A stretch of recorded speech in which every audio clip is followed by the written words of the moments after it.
Hey everyone, this is Sunny Justice with It's a Crime and Shame. So before we get into it, of course, if you are not subscribed to this channel, please consider subscribing. But please give this video a like and a share.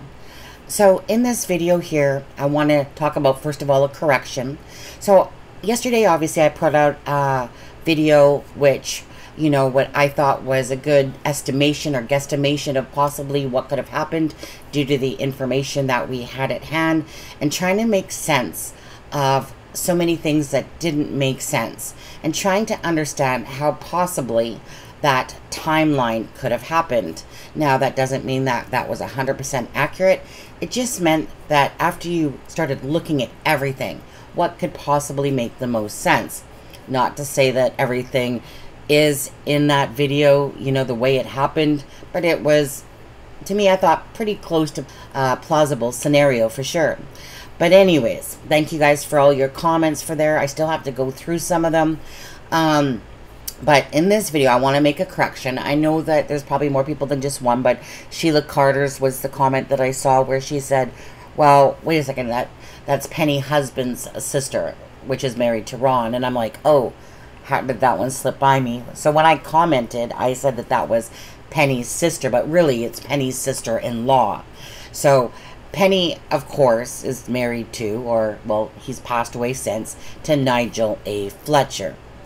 Now, Ron, being Ron Slater, he married Patricia M. Fletcher, which is obviously Nigel's sister. Now, there's an odd person that I've seen say, hey, the name was Margaret, and I'm like, I don't know, maybe she uses her middle name because it's Patricia M. Fletcher. So some people do use their middle names instead of their first names because they don't like their first name, so they go by their second name. And so if that's the case, I don't know.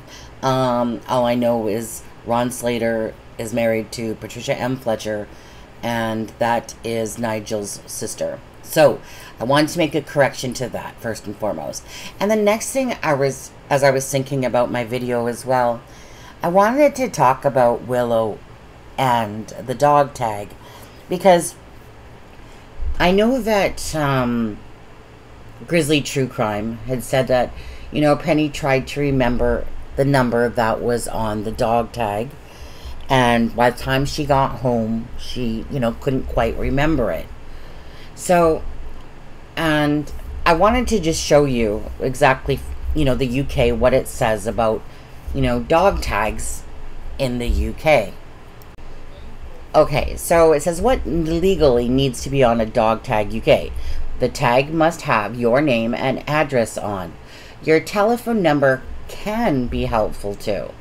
Without a collar, it is possible that your dog may be seized and treated as a stray. You should always keep the contact details on the tag up to date. Again, then this one says, all pet owners must wear a collar with the owner's name and address on it when in a public place. The owner's details can be inscribed on the collar itself or on the tag attached to the collar. Even if your dog is microphone chipped, they still need to wear a collar or a tag. So I actually find it a little bit odd that it had said that, and basically your telephone number would be helpful. But I guess for privacy's sakes, I guess the address and name, of the owner is what they're saying. So I guess it really depends on what Willow had on the collar tag. Okay, so although this is simply a dog tag from the UK site that I was looking at, and look at you guys, it just happened to perfectly say Willow on this dog tag, so of course I have to use it. So that was kind of special when I see that I found a dog tag, and it was the first site that I looked at anyways. But on these dog tags, I was confused by the one though on the back side of this, because it says address, postcode, and then a phone number, when clearly the law says, that you would have to have your name, your address, at least minimal on there, and that if you want to put your phone number on there, that would be helpful as well. But it's not saying that you have to put your phone number. But you'd think that they would have shown a name on this, considering it is absolutely mandatory that you literally need to put a name on the dog tag. So I was a little confused by the fact that they didn't show that, and they just showed address, postcode, and phone number. So then I asked Miss Dog Lover, hey, you know, about the dog tags and whatever. Now this is a picture that she showed me of what her dog has, and it has, you know, surname, first line, which is the address, postcode, and then a telephone number. So again, so let's just say that Nicola Bully's dog Willow had the name, right? Nicola Bully, let's just say. That it had, of course, the address, and of course, the telephone number, and perhaps the postcode as well. So it doesn't make sense then that Penny would try to remember a telephone number. Why wouldn't you just remember the name? Like let's say that you just couldn't remember the telephone number by the time you got home, but the owner's name still had to be on that tag. So then it becomes, well, what do you mean then that you don't know who the dog belongs to? Because obviously Nicola Bully, or Paul Ansel's name, had to be on that dog tag. I'm just using Nicola Bully because chances are it was probably hers. Maybe they had both. Who knows? Doesn't matter. Bottom line is, there still has to be a name legally by the UK law that has the owner's name on that tag. So that would seem strange to me, because it's easier to remember a name than it definitely is a phone number. So, you know, I don't know.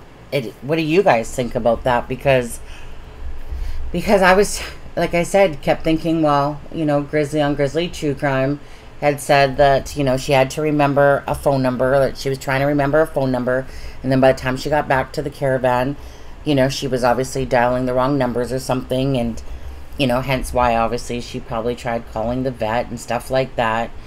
So where does that all fall into play then? Because obviously, again, the name has to be on there. So if you would, like, it wouldn't make sense, you know, that if she's seen Nicola Bully's name, and, you know, Anne-Marie Fletcher knows exactly who Nicola Bully is, and you'd think that if Penny saw it and she saw the name, she'd be like, oh yeah, you know, that name seems familiar. But if not, still, it still has a name, Nicola Bully. So then it's confusing, because then, you know, it said that, you know, Penny was talking to Anne-Marie Fletcher, which is her daughter-in-law, and then says, you know, describes the dog or something like that, and then says, yeah, I think I know whose dog that is. Well, all she had to do was tell her, well, Nicola Bully's name was on the tag.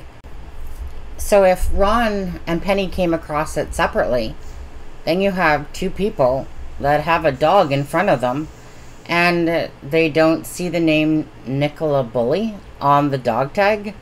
You know, so although I know your face, I don't know their names, but yet the name had to be on the dog tag? Doesn't make sense. So again, you guys, just put your comments in the comment section of this video. And thanks again for all the comments yesterday that I still have to go through. And yeah, thank you guys so much, and have a blessed day.